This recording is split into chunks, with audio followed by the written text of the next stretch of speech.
రాష్ట్రపతిగా చేసినటువంటి ఏపీజే అబ్దుల్ కలాం గారి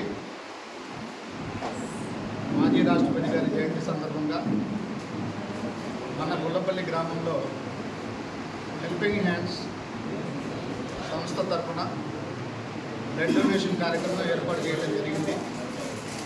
ఈ యొక్క కార్యక్రమంలో దగ్గర 50 మంది బ్లడ్ డొనేషన్ చేయడానికి దాతలు ముందుకు వచ్చారు కాబట్టి వారికి ధన్యవాదాలు తెలియజేస్తూ, అలాగే ఇటువంటి మంచి కార్యక్రమాలు చేపడుతున్నటువంటి హెల్పింగ్ హ్యాండ్స్ సంస్థ సభ్యులైనటువంటి అందరికీ ప్రతి ఒక్కరికి పేరు పేరున ధన్యవాదాలు తెలియజేసుకుంటూ, మరి ఇండియన్ మిసైల్గా పేరు ఉన్నటువంటి ఏపీజే అబ్దుల్ కలాం గారు ప్రతి ఒక్క యువత ఆదర్శంగా తీసుకొని ఈరోజు ఈ యొక్క బ్లడ్ డొనేట్ అనేది చేయడం జరుగుతుంది.